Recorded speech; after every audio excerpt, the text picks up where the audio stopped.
Hello, welcome. Can you hear me? Can you hear me? Yes. Can you hear Yes. Hi, Brittany. Nice to see you. Hi. How are you? It's nice to see you face to face. Thanks so much for being here today. We're That's excited to okay. have you. Lovely to see you all and in all your different spots. Where are you, Phyllis? That looks beautiful. Yeah, I thought I'd sit outside today. I'm in Can you Atlanta, hear me? and it's nice. It looks beautiful. And where's everybody else? All in Georgia here, right? Heather is not. Heather is in Ohio. Ohio, outside of Cleveland. Lovely to meet you anyway. Can you all hear me? Yes. All hear me? Yes. Cool. Okay. So how is your lockdown going, Sarah? I know you said you're going to Zoom with your family after. How are you holding up? Yeah, so this one has felt quite long. So we have been in lockdown since really just before Christmas, and the kids, well, some kids were going back to school, and then the day they went back to school, they decided they shouldn't go back to school. Children have gone back to school on the 8th, but we are non-essential. But it's felt like, and pubs and restaurants can open to be outside from tomorrow. It says it's unstable. I'm just going to sort this out. Sorry, I'm just going to. Hey, Natalie. Hi, Natalie. Frozen. Hello. Sorry. Our author's joined us, but she's having a little bit of an audio issue. Is She's that sort of, better? I think, Yeah. Sarah, No. you're freezing or something. Sorry, that's a better connection for me. Sorry, it was a different bit of the house is a different thing. So it's felt, this is our third lockdown, and it's felt really quite intense because it's been horrible weather. You know, everybody's fed up with it. Everyone's a bit jaded. Yeah, I don't know about you. So, and the fact that it's, I think, coincided with a whole year of us being in lockdown. You know, we kind of, and I haven't had my jab yet, but my parents have, and actually from today, 73% of adults have had their jabs. So, but I'm under 50, so Yeah. they're kind of going down by age. So, you know, that's good, and it's good the kids are back at school and the numbers are coming down now. But it's been quite a year. Yeah. It's been. What about you guys? I guess you've all been different situations in different states. Yeah. Mm. Different. Natalie and Heather, have you had your, and Amy? Not yet. Yeah. Nope, not yet. I've had, I'm getting my second on Monday. And so, Okay. yeah. Okay. Yeah. Yeah. So I think mine was Pfizer. I know everybody is just getting different ones depending whatever's available, or that's what they're advising people to do. Yeah. Just Yeah. get whatever's made available to you. Yeah. Yeah. Oh, so over here, my husband's a doctor and he's had the Pfizer one because that's what they do because of having to keep it, you know, minus 70 and everything. But I just want to grab whatever's coming. Anyway, it's just a weird, and it's quite hard to be creative, I think, as well. To, you know, I've got 2 children who have just become teenagers, and one, her over here, you normally do exams age 16, and that's all completely up in the air, and she is going to have to, but that's a lot of stress, and you know, it's been a bit of a nightmare when they've been at, you know, when they've had to be for the younger boy as well, to be away from no sport. I mean, it's just weird, isn't it? But I've got my niece and nephew are in Manhattan, and they've, you know, so I've sort of seen, although they're all getting jabs. My 18-year-old niece has got her jab, and my 16-year-old nephew is going to be able to get a jab, and so they seem to be more ahead. But they've been really, you know, condensed and proper lockdown for longer than us. They haven't been to school, I don't think, for a year. You know, they've done it all online. So horrible times. Yeah. Anyway, have you read the book? Yes. Yeah. We have all read the book. So you read this version. Yeah, that's the US version. Yeah. That's the UK version. And just to show you how different covers do it. So the book is the same, but the covers are different. Yeah. So that's the French version. Oh, wow. Looks nothing like it, but it looks like my French. That's Anatomy of a Scandal, so they've kind of branded it similarly. Ah, look at that. And then my Swedish one is really scary, but interestingly, it's been a bestseller in Sweden and it's doing really well in France. And this is Oh, wow. That's got a Wow. fake, is that Ooh, a the baby carriage. baby doll Baby- or A what? baby in a. Okay. It's called Small Catastrophes. So Okay. it's but yes, when they showed it to me, I was like, because the babies, I don't know if you can see, the baby's quite scary. Yeah, the baby's Yeah, I was gonna say it looks. It's not a baby, it's a doll. You know, it's like one of those weirdy dolls. You know, and when they showed me it, I was like, you can't put that on a cover. That's really scary. And for the US copy, we had to try and write it without the stuff on the back, without making any mention of the fact that a baby was going to be harmed or taken to A&E. So we were really cautious for the US one, and then the Swedes just go and do that. And the French kind of did this very scary video, which is very good, but is very out there. It's really fascinating how different countries approach it, you know, their sensibilities, and also how it's received. I have to say the Swedes really, really like it, and the French really like it in a way that they haven't so much, you know, in the US and the UK. So they obviously have a stronger stomach, I would say, for more extreme covers. Yeah. Huh. That is very interesting. Thanks for Yeah. That's really cool. Is someone Okay. trying to I have join? Is that number? The extra Oh, number? that's my phone number. I was having audio issues, so I'm joined via phone. I have a question for you. If there's one thing you'd like us to know about, like Liz, Jess, or any of the characters, what would be the big takeaway for you, or the big things you wanted us to know about them? Oh gosh. Do you mean like the sort of moral of the book, or in Yes, the ma'am. Yeah. I guess. So I wrote this book really quite inspired by my own experience after having my second child. It's probably quite evident.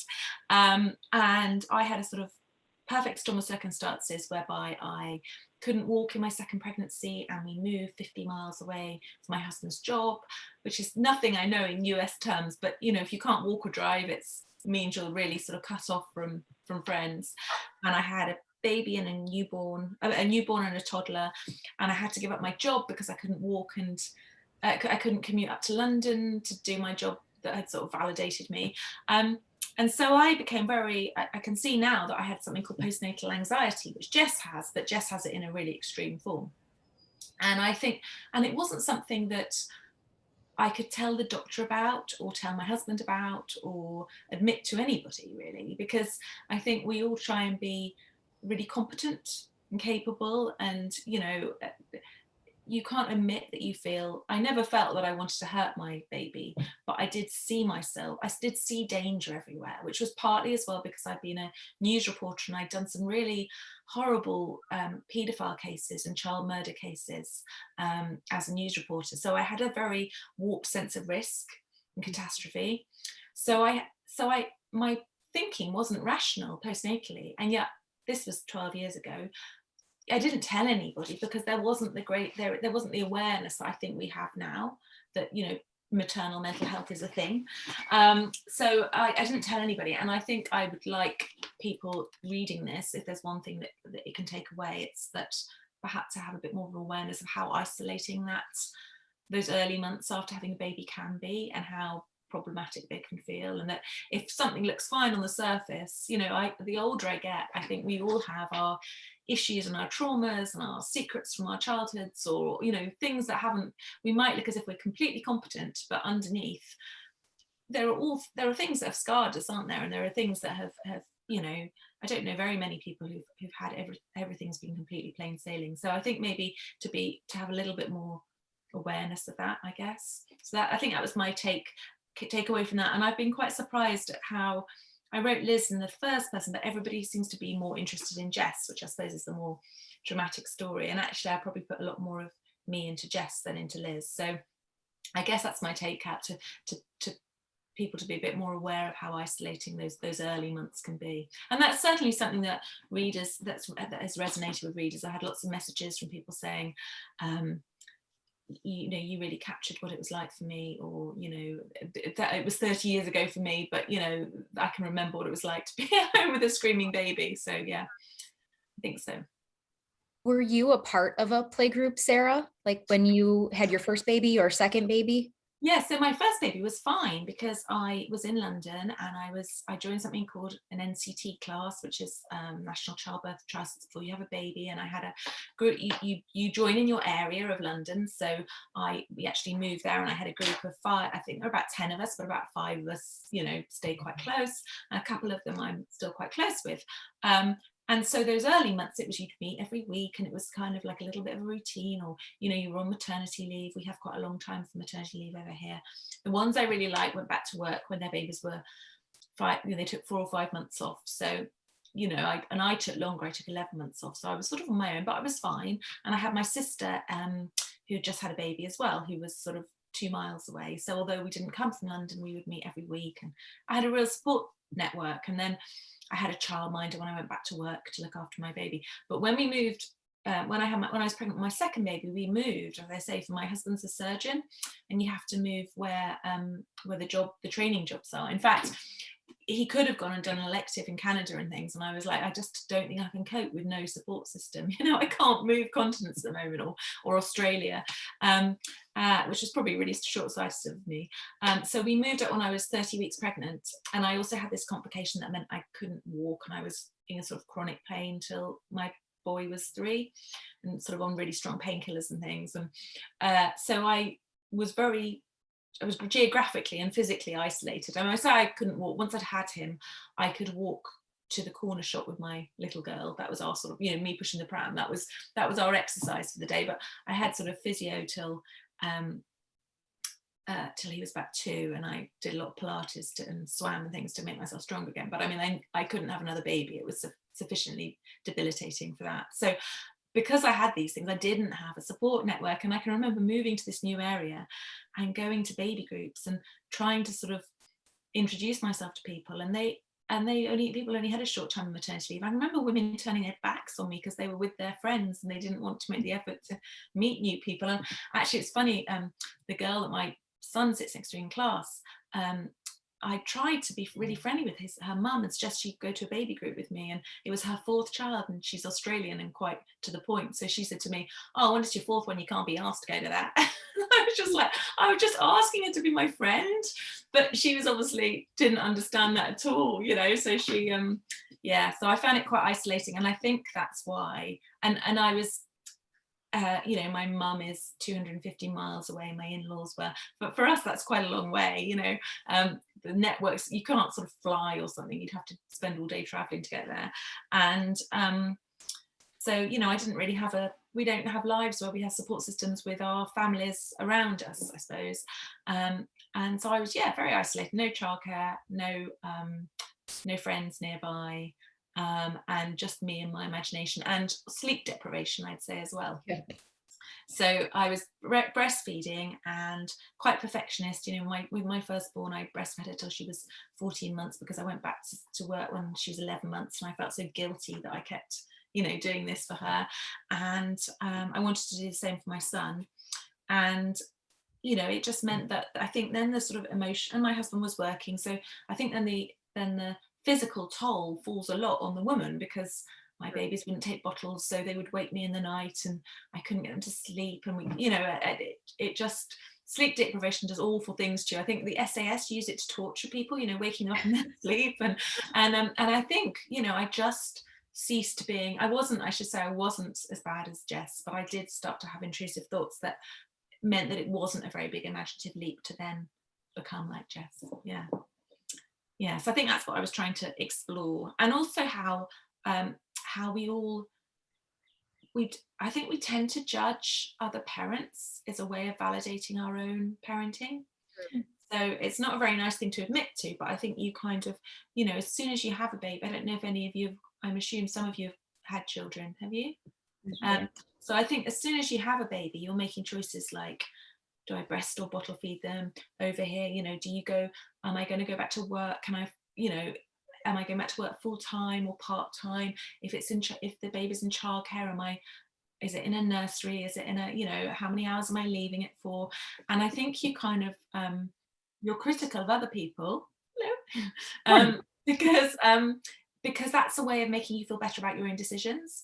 You know, so the mums that were in my first baby group who were going back when their babies were 4 months were, oh, well, it's much better for them socially because they're in a nursery and they're meeting other babies from 4 months. Whereas other people who didn't go back to work would say, but no, but the baby has to be with the mother for as long as possible. It doesn't need other people from 4 months, you know. So I think although that Liz makes a professional judgment, I think the other women in the group make personal judgments about parenting, and it's been optioned as a TV series, so I think that's probably something that will be explored quite a lot. And I think they might, I don't know, I suspect they might drop more the story of the baby in the past, because I think that's quite hard to stomach, and I'm slightly wishing I hadn't put that in. So they might just focus a bit more on the, you know, the baby in the present, I think.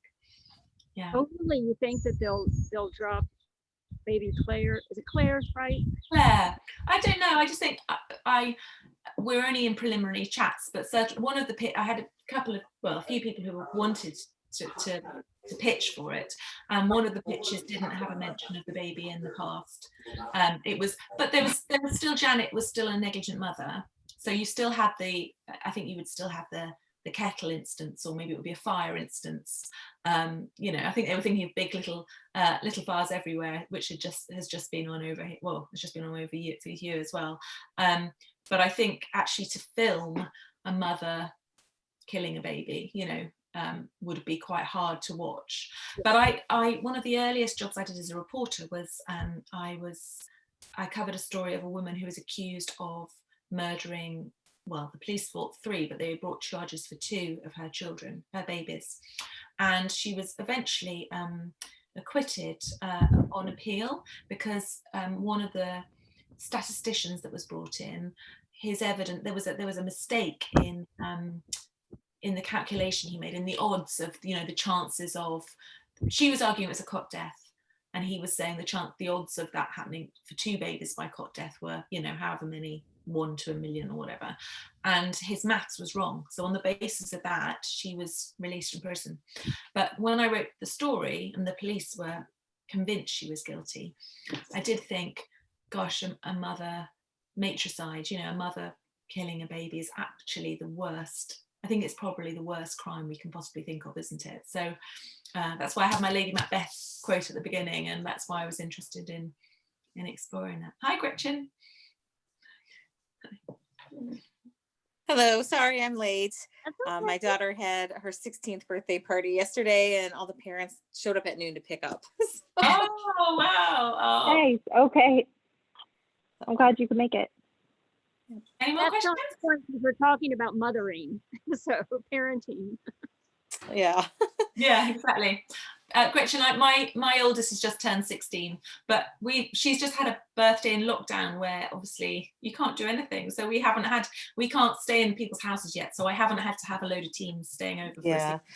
She only had her friends over that she sees every day with gymnastics and school. Yeah. So there's just throw those away. Sorry, my son's showing me moldy bread. So yeah, fortunately she has the kind of core group, and they went bowling, which fortunately the bowling alley's open. They had to wear masks the whole time, and but I did have a question. I don't know if it was asked or not, but in terms of Ed just staunchly supporting oh God, is it Jess? Is that her name? Yeah, sorry. Just really supporting her throughout and not thinking she could do anything in spite of the evidence of the laptop search and the fracture. Is that something, sorry, noise in the background. Is that something that you consciously modeled after a certain type of man, or something you wanted him to be? Because I could see others really doubting, especially that since they were having some struggles beforehand. You mean you think it would have been more realistic if Ed had been a bit more doubtful all the way through? I don't think realistic. I think different people respond to things differently. I guess I was wondering what your thoughts were on what made him believe in her so much. That's a really good question. I think it was probably that I probably made him less sympathetic initially, and my editor and agent wanted him to be a little bit less unsympathetic. So I was very interested in exploring the sort of traditional the way in which sometimes when you have children, and certainly I think in their situation where he's earning lots of money and she hasn't gone back to work, you can fall very much into really traditional gender roles. You know, I mean, actually, someone is hoovering. I don't quite know why that is, but I have just spent 2 hours cleaning the loos and cleaning the bath because we don't have cleaners obviously at the moment, or you know, anyway, I haven't for a year. So I've just been cleaning the house, and my husband cooks and things, but and to be fair, he is obviously hoovering, but that is I think that we can tend to fall into quite typical gender roles, can't we? And certainly there's a line in there about how he her job's to do the children in the home and his is to earn the money, and he has kind of taken the easy option in a way by relinquishing any responsibility with this third baby, you know, that he's wanted, but he hasn't been very hands-on about it, or he doesn't even do her nappies. So I think and I've been quite surprised that a lot of people have been very critical of him, but I suppose, and he knows something's up, doesn't he? Because he sees that, he finds the search on the laptop, and he knows her behaviour is really odd. I mean, she's not appearing to enjoy it at all. But I think he can't believe. I think because he's known her for, 16 years or whatever, he can't believe that she has the capacity to do that. And I also think it's quite a shocking thing to think about somebody that you're sharing a bed with and you know that well, isn't it? But he clearly knows something is up. So yeah, that's really interesting. Did you felt he should have been? I mean, I suppose then if you push that, then he would be then shopping her to the police, wouldn't he? He'd be telling, and he knows he has to protect her. He doesn't tell the police about the search or anything. He protects her. I didn't think he needed to be anything different than he was. I was just curious, like, what your thoughts were in writing him. So yeah, it wasn't. I suppose I was trying to depict somebody who was quite out of their depth and quite inept and quite used to getting his own way. So when he rings up Liz and he's sort of talking about how on earth did you let this happen, he's quite used to throwing his weight around, and he has to go on a sort of emotional arc as well throughout the book, really, because and recognise that his behaviour isn't really acceptable in that circle, that she needs a lot more support than he's giving her. That's interesting. Maybe in the rewriting of the TV thing, we'll think a bit more about that. Yeah, I thought what was nice, and I don't know if you intended it, but in the beginning, before you really got to know Ed more and knew that he wasn't involved at first, when you're talking about in his mind, I can't say anything that's going to give her away, and I can't. I gotta be careful what I say. I was like, well, is he trying to push away from her to deflect against him? Did he do something too? Yeah, I wanted people to think that a little bit. Okay. Yeah, a little bit of a red herring there. Yeah, not as explicit. Yeah. Well, you did. Okay. Did you know how the book was going to end when you started writing, or did that big twist at the end, did that develop as you wrote and developed the characters? Do you mean the Charlotte twist? Yes, because I did not see Charlotte coming. No, so I didn't know from the beginning that Charlotte was. I knew that the Frankie. I knew that the baby at the beginning wasn't going to be the baby that we were writing about. So I knew that Liz's mother was Liz was going to have had a difficult childhood, and that the baby at the beginning would relate to the backstory. And I knew that Jess would have left Betsy with Frankie, and that Frankie. Initially I thought Frankie had dropped her and that was it. And then as I was writing it, I thought I've read quite a lot of stories where a mother is protecting a child. I think I just read another book where a mother lied to the police to protect a child. I can't remember which one it was. It wasn't about harm baby, but it was in some other psychological thriller I'd recently read. Blood Orange. Have you read Blood Orange? No. Okay, so the mother lies about a father being stabbed because it's the son who doesn't know her. And I thought, actually, that's quite a familiar trope. People reading this are going to think, well, of course, it's the mother lying for the son. So then I in the next, it's a book that I've done more drafts than anything else. Then on the next draft, I thought, okay, how can I layer this up? How can I make more of this group? And the group weren't. Initially, Jess and Liz weren't as close friends. So they were mums who knew each other from school, but they weren't as close. And then in the next draft, I thought, okay, let's make this a you know, it would ramp up the tension if it was a group that knew each other. So let's really explore this friendship group. And I had a lot of fun writing that, you know, writing the scenes like the book club scene and the barbecue and things like that. They were more fun to write, really. And then Charlotte just sort of developed her voice, and I just thought, and you know, I thought about, I don't know, I think lots of us had sort of, not the one that got away, but you know, I think people still sort of hanker, don't they, after, you know, I don't know, someone from university they might have been involved with very briefly, and if it didn't work out, I think you could still think about them, and you know, so I thought that made sense that she might just stumble across him in a, you know, they're living in a similar area of London. I was always, when I was in London, I was always bumping into people that I'd known from university and things, because you sort of gravitate to similar bits of it. So that sort of seemed to make sense that I could develop Charlotte's story. So yeah, so long story short, the Charlotte twist wasn't there at the beginning. That was in the second draft. Yeah.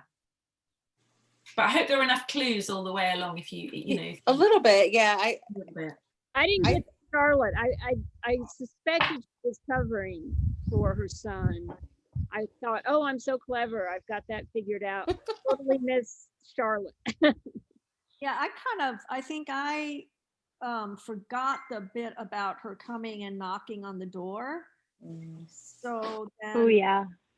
so then like at the end, when it was kind of all pieced together, I was like, oh yeah, she did knock on the door. And then you kind of assume she goes away because she doesn't, because he doesn't answer. Yeah. You know, and the kid, because he's following his mom's instructions. So yeah, but I wasn't, she didn't pop out at me, even though she was, you know, clearly had been involved with Ed, and probably, it seemed like they were, in a way, it seemed like he was being naive by spending all of that, like going to the games and like always sort of separating himself off with her, and you know, having that one-on-one time kind of away from the other parents. And I mean, yeah, she was a friend, but I think he was kind of, not intentionally maybe, but in a naive way, feeding her. Yeah, and he was flattered, I think, and allowing himself to be flattered about that, you know.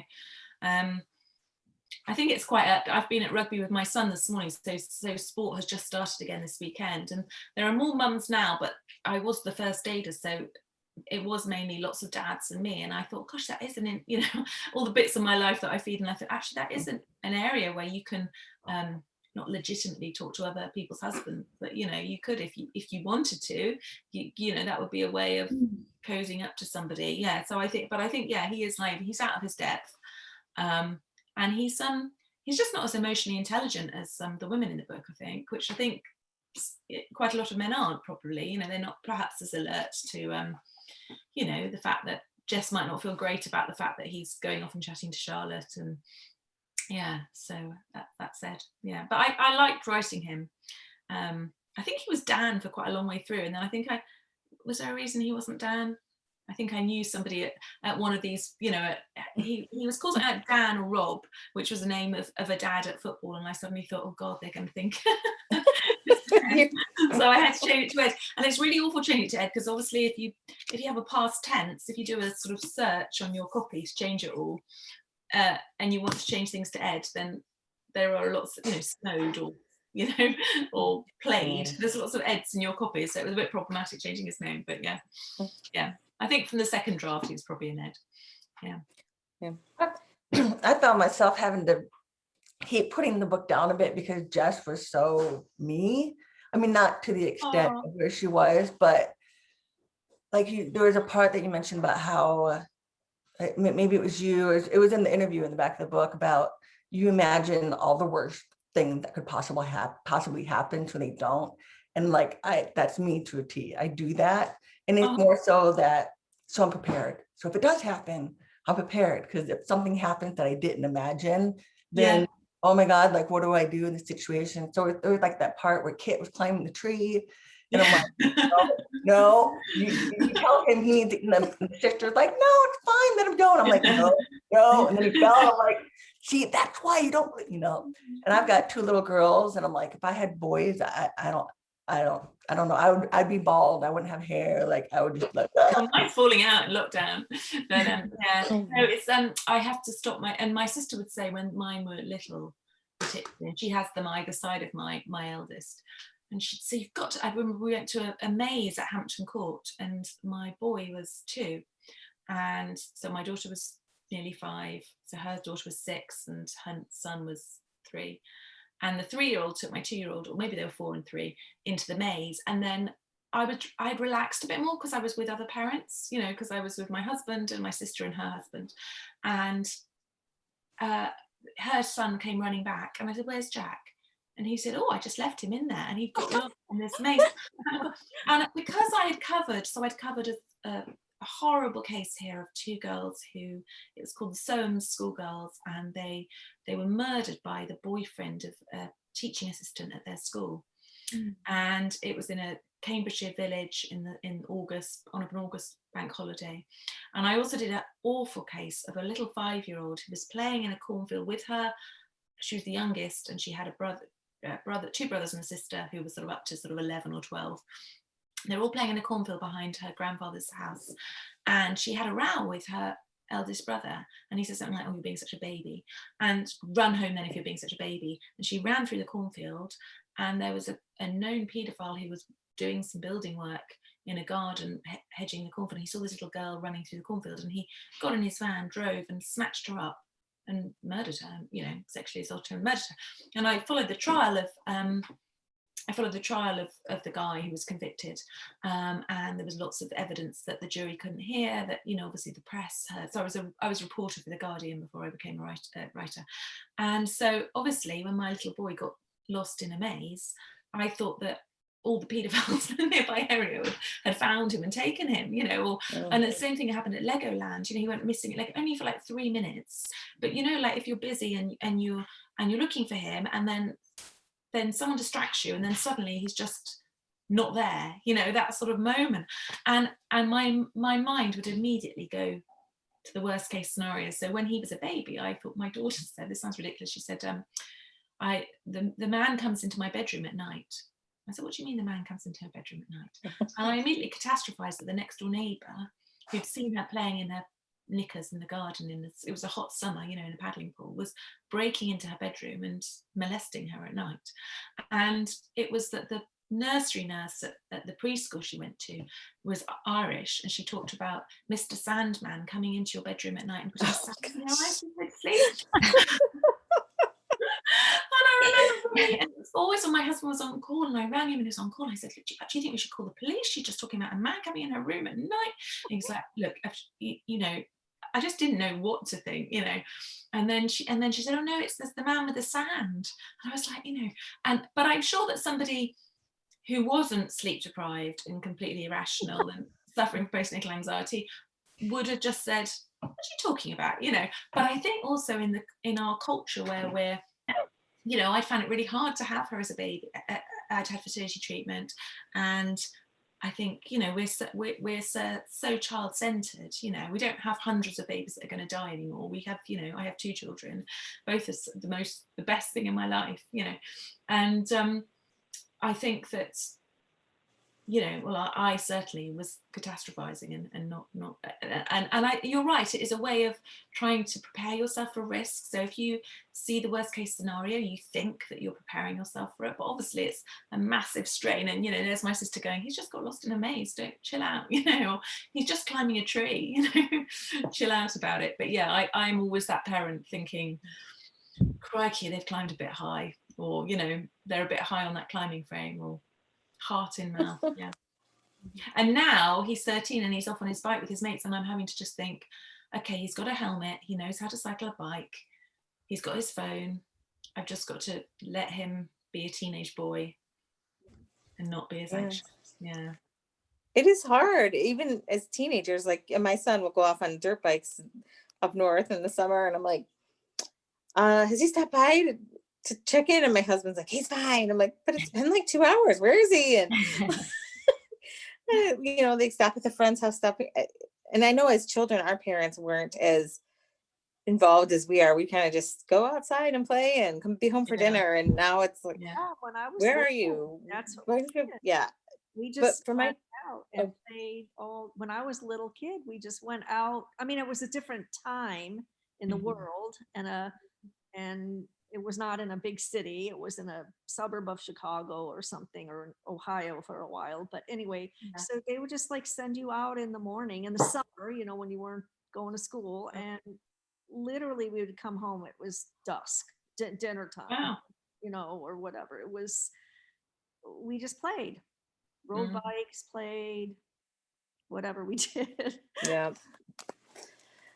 But your book did have a lot of nostalgia for me with my firstborn, because I remember all those anxieties with the firstborn, like, oh my gosh, I gotta go check on her. Is she breathing? And I remember the first time I wanted to take a shower when she was somewhat crawling, and my husband wasn't home, and I was terrified she was gonna crawl up my bookshelf and the bookshelf was gonna topple over on her. And like just those things you, and then you know, you have your second one, you're fine. But it just really reminded me a lot of all the little anxieties I had with the firstborn. So there's quite a lot of books actually that have since come out. It's really interesting how, so I just did an event with a woman called Ashley Audrain, who wrote a book called The Push, and she's Canadian, and that's also has a mother who's, well, it's slightly different. She thinks the child's evil, but she's incredibly anxious. And I read a new Shari Lapina where the mum has colicky twins, and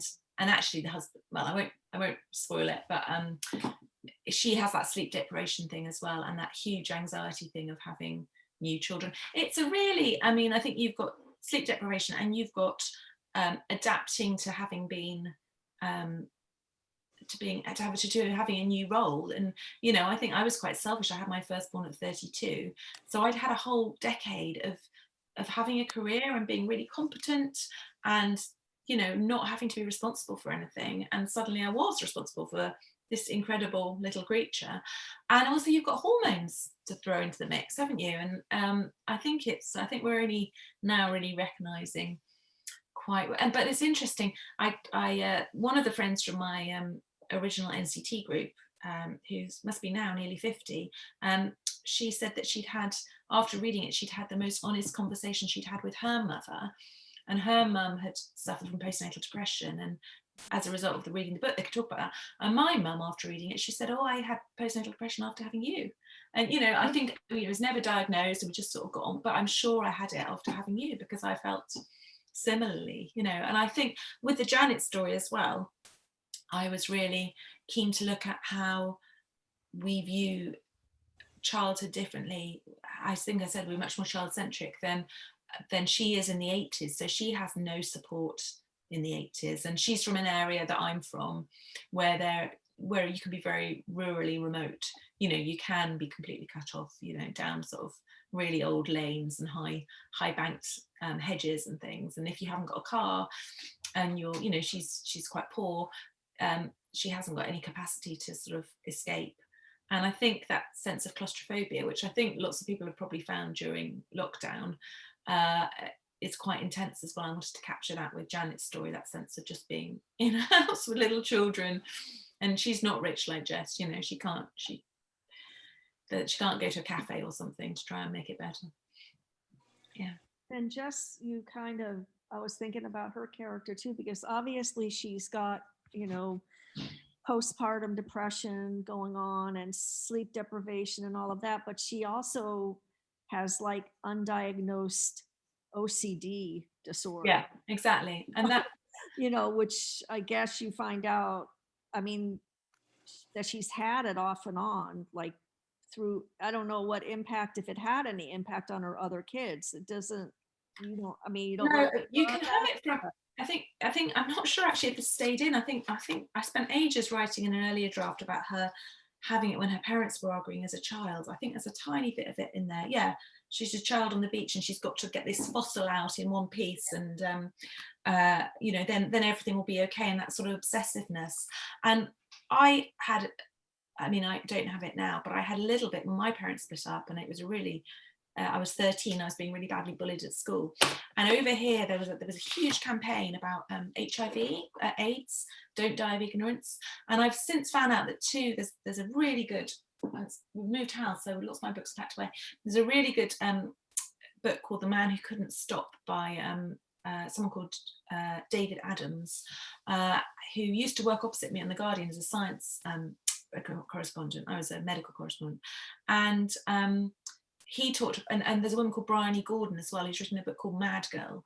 And for both of them, and for me, it was sort of being 13 and this AIDS thing, you know, where we were told you were all going to die of AIDS. I mean, it was this massive, that we had leaflets through the doors with lilies and gravestones on, basically. And, you know, obviously as a 13-year-old non-sexually active girl, I wasn't going to die of AIDS, but that was my completely original, I was sort of OCD-ish about it. And then I learned a couple of coping strategies, and it went, and it's fine. But when I was researching this, and I interviewed a perinatal psychiatrist, she was saying that, you know, maternal OCD often happens if somebody's been very used to being in control, very perfectionist, and then they have something like a really traumatic, but it often happens when, you know, the other partner's sort of not around very much, so they're quite isolated, and then they have a huge birth trauma. So she has this traumatic birth where she's literally, they haven't even got her to cesarean, they've kind of literally, I spoke to a gynecologist who said this is a really traumatic birth to have, because you can feel somebody sort of pulling the shoulders out of you, and you know, it's very invasive, isn't it, and intrusive. I found birth quite shocking, and I had natural vaginal deliveries, but I was very shocked that your dignity sort of goes. The day before I had my firstborn, the midwife who kind of did a sweep, and she said, you do know this is going to be painful, don't you? And it hadn't, I was just thinking I would have Mozart's Clarinet Concerto and lavender candles. I really thought I was going to have this really holistic Zen birthing experience, and I didn't.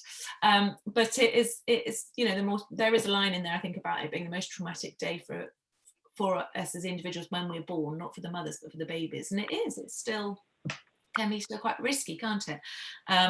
So I was, so for Jess, who hasn't contemplated that and who's had to kind of, not easy births, but births that haven't involved trauma, Betsy's been a bit of a shock, and it's that triggers this this maternal OCD. And I hadn't read that written about at all. And actually, that's the thing I'm proudest about the book. When you were saying, Brittany, about what do I want people to take away from it, I had a friend who actually contacted me and said, I didn't know there was a word for, or it was a condition, what I was experiencing.